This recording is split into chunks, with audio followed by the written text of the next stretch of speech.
Getting into an evangelistic conversation can be difficult, so we're going to help outline some ways that you might be able to do that today on this episode of Unapologetic, where we seek to defend truth without compromise with Dr. Bobby Conway, the One Minute Apologist. I'm your host, Tim Hall.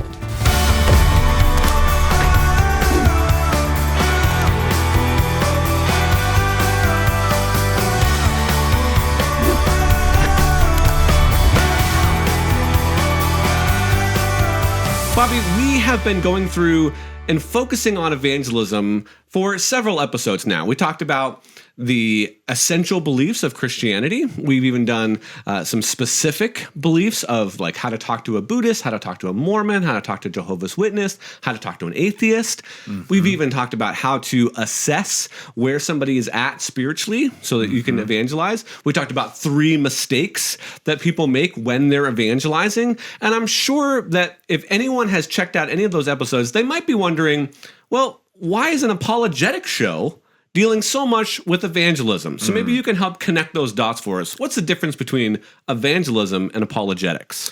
Evangelism is the proclamation of the gospel as it relates to Jesus' death, burial, and resurrection, and how we appropriate that in our life through faith in Christ. Apologetics seeks to give a defense for why Christianity is true. So the late apologist R.C. Sproul once put it like this: evangelism and apologetics are like 2 wings of an airplane. You need both to fly. And so apologetics simply gets rid of the obstacles that are getting in the way of one believing.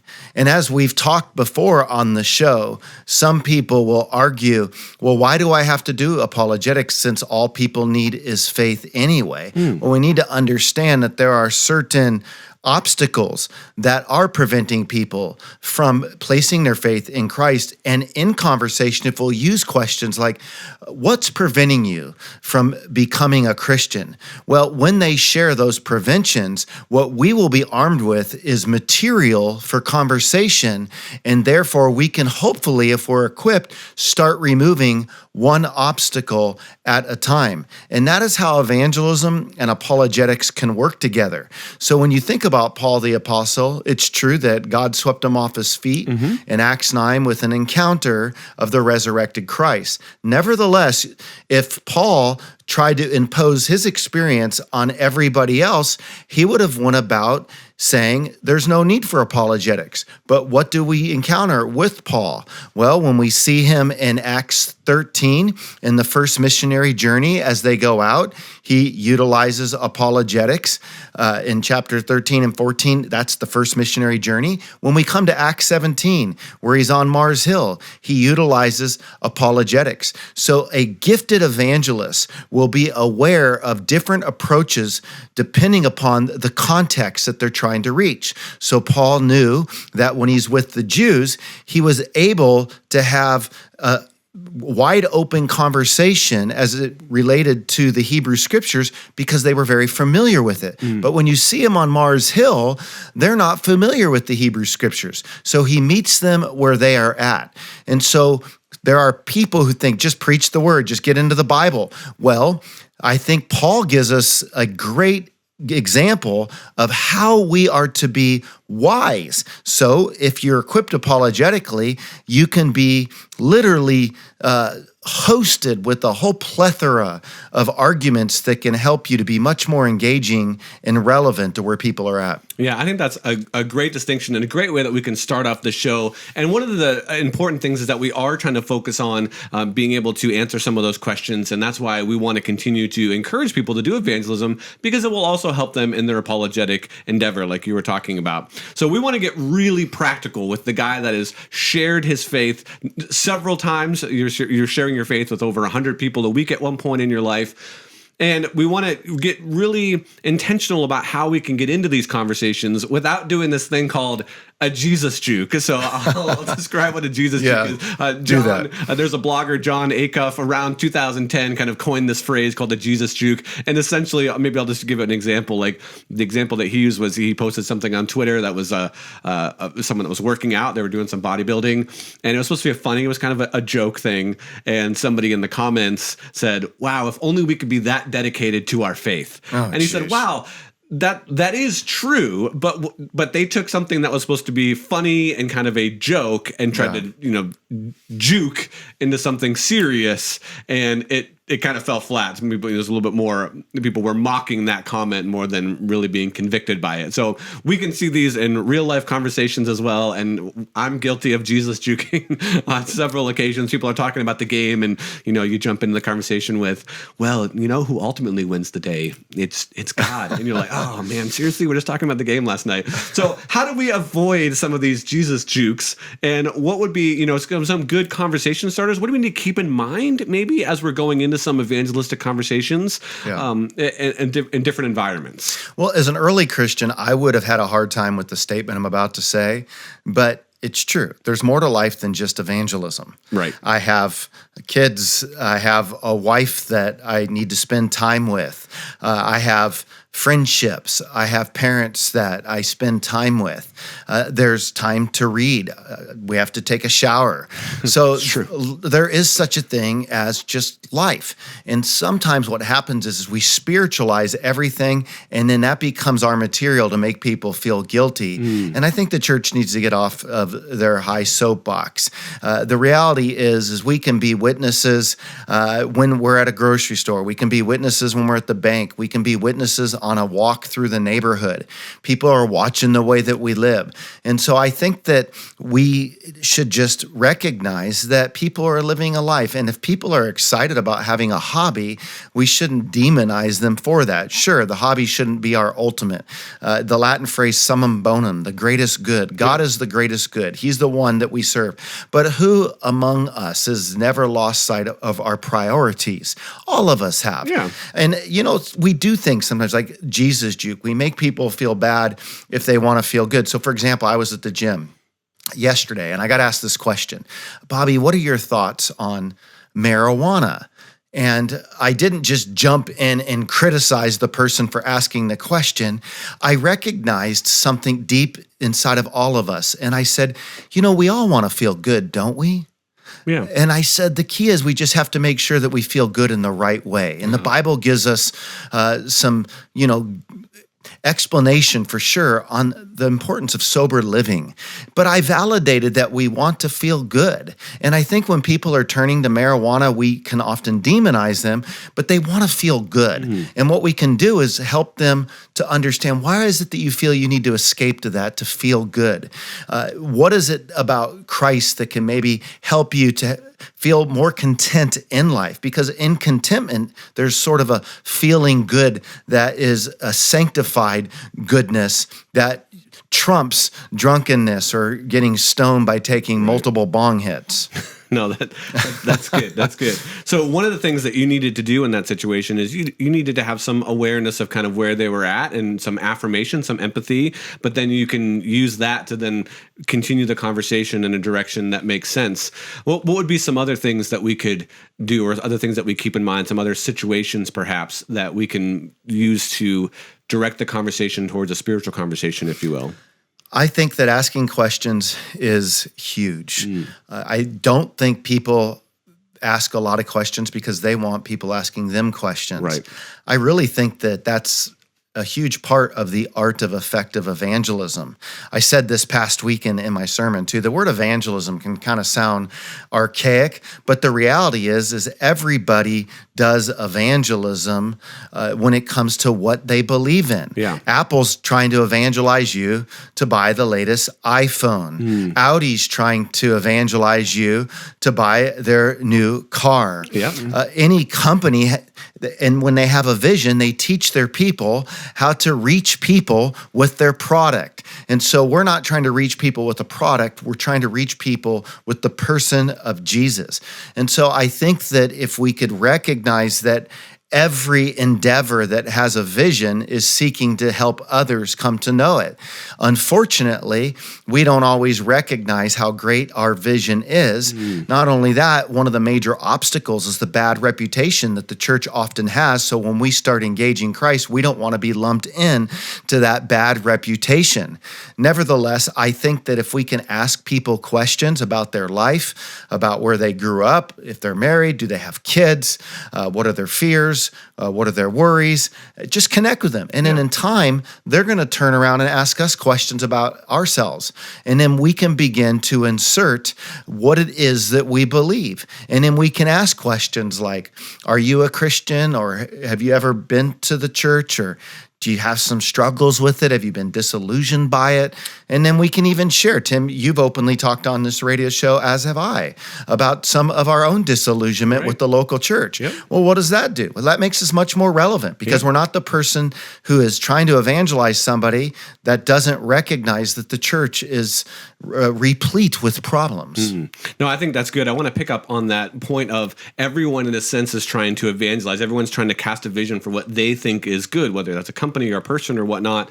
So we got to be interviewed last week by a friend of ours for her podcast. It was a great time, and that'll be out shortly. We'll put that on our social media when it's published. But they kind of asked a similar question to the one that we're answering today, and I loved your answer. You gave this interesting kind of walkthrough of how to assess someone's worldview and why that's important to then beginning that evangelistic conversation. So maybe we could revisit some of that topic a little bit, because I thought that was really good. Just, some of the key phrases that you were drawing out where, people are activists, but they're not sure why they have what their philosophy of their activism is, and just helping us unpack people's viewpoints so that we can address the conversation or move the conversation towards an evangelistic or a spiritual conversation. So what are some things that we need to keep in mind as we're trying to understand people's worldviews and where they're coming from? So everybody has a worldview, whether they realize it or not.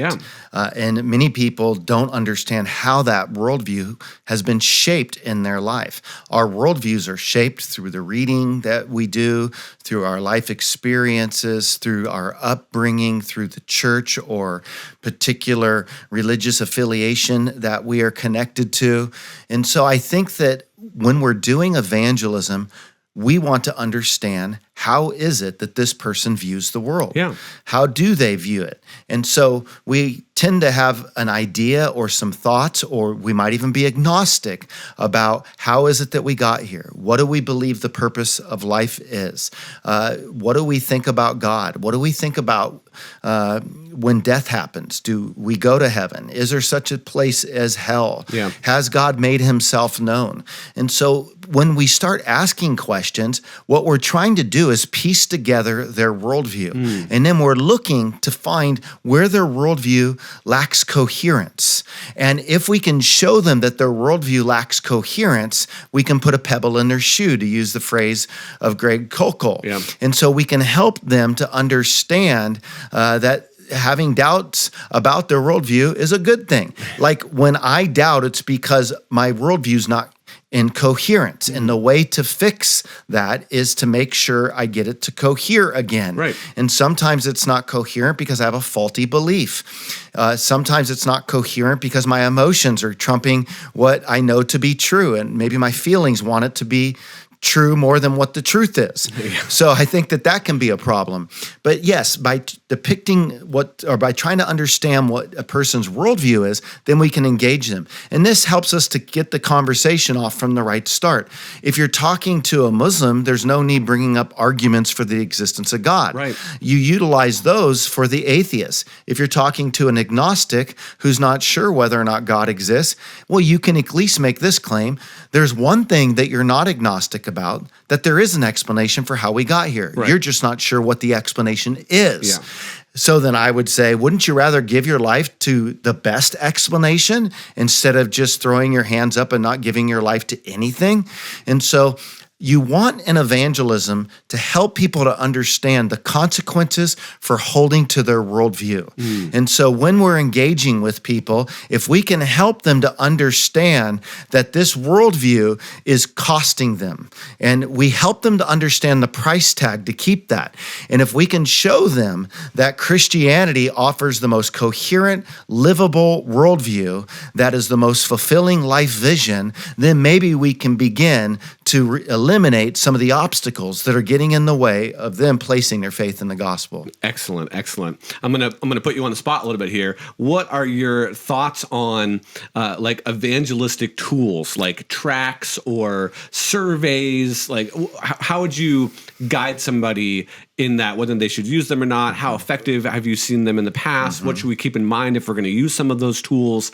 Let's talk about some evangelistic tools here for a second. I don't have a problem with tools, but I do think tools need to be revised and revisited. Okay. And so sometimes you look at the tools and they're really cheesy, and we don't want to come off with a sort of cheesianity. We got enough of that, Lord knows. Right. So I think when it comes to a survey, for example, there was a season when I was doing campus ministry when I was younger. If I went out now, people would be like, what's this old man doing walking around on a college campus?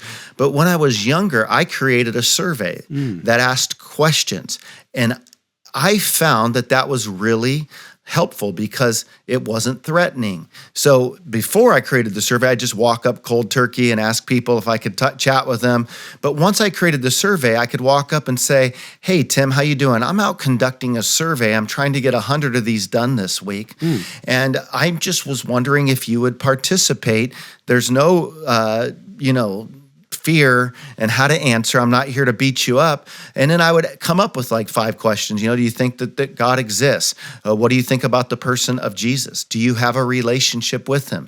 Do you think he can make a difference in people's life? If you don't believe, why not? Something like that, right? So you ask those questions. Everybody likes to be a part of a survey. Yeah. Well, that's not true. Everybody doesn't like to be a part of a survey, but most people like to be a part of a survey. And what I found then is after they answer those questions, well, guess what?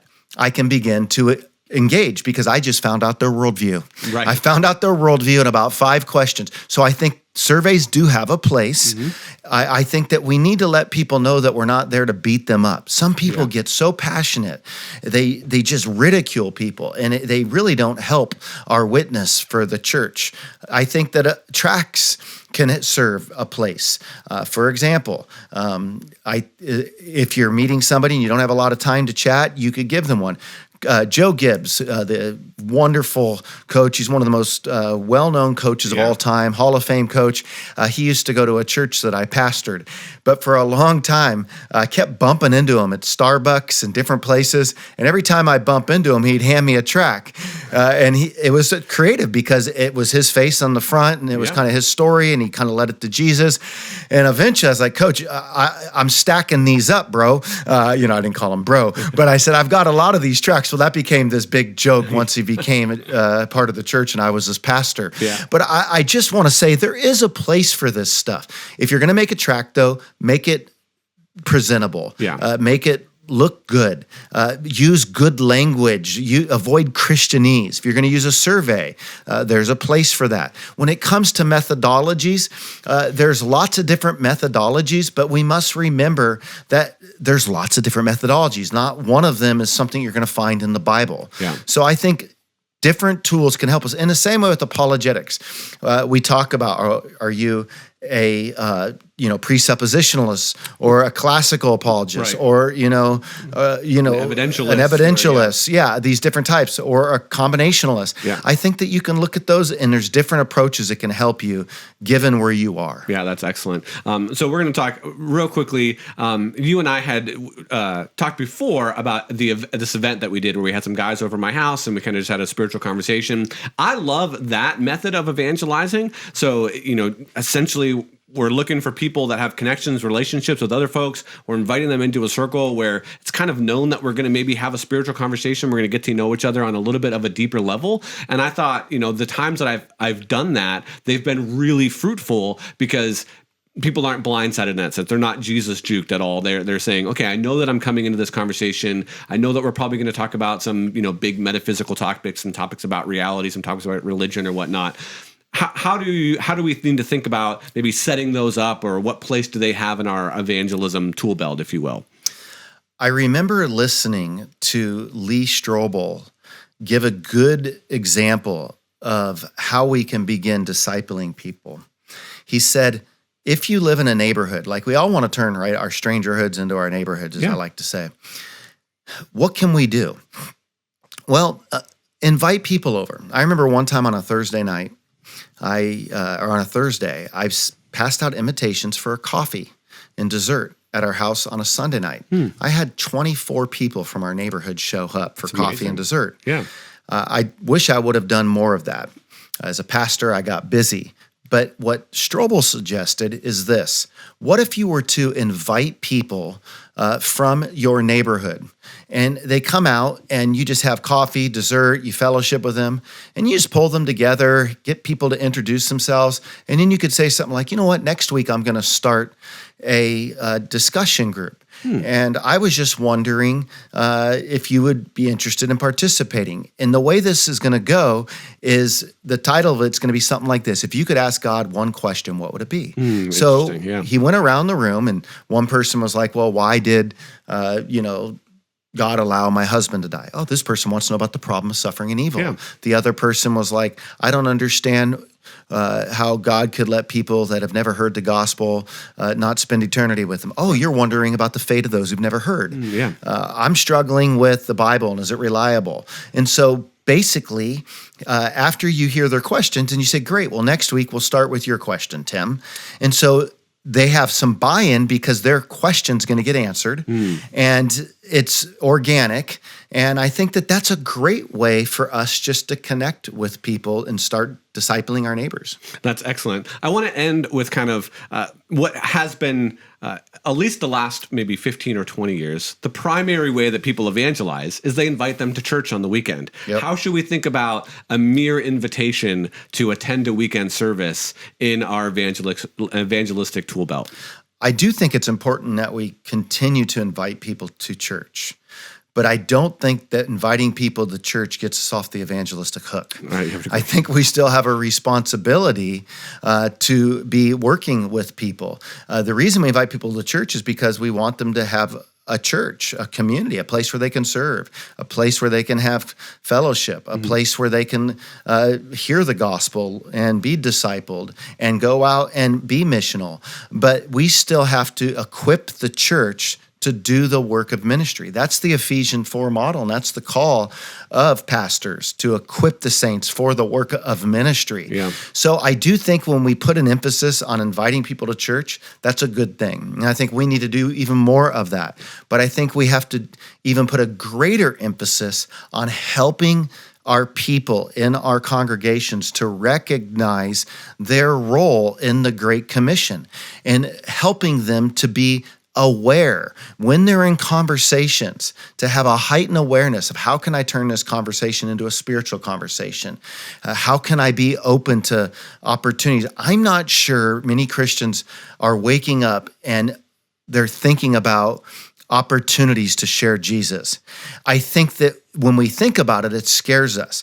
And I think that part of the job of the church is to help remove those fears by saying, make it natural. Yeah. Ask questions. This doesn't mean you have to be weird. Nevertheless, we can't promise that when we do share the gospel, that it's always going to be received well. We really probably can promise that it's going to get mixed reviews. Yeah. And Jesus did warn us of that. But I do think that even though people might not like what we had to say, I think it's possible with some tact that they can still end up liking us. Well, that's amazing. Thank you so much for giving us a framework for how to think about entering into evangelistic conversations, Bobby, and how it ties to apologetics and maybe some of these different environments, these different tools that we can use to continue the evangelistic conversation. For those of us that are checking out this episode on the radio, we would invite you to head on over to our YouTube channel, youtube.com/One Minute Apologist, subscribe. You can watch this video again, and you can watch the other videos that we had on this topic as well. Like I said, we've talked about a number of different worldviews,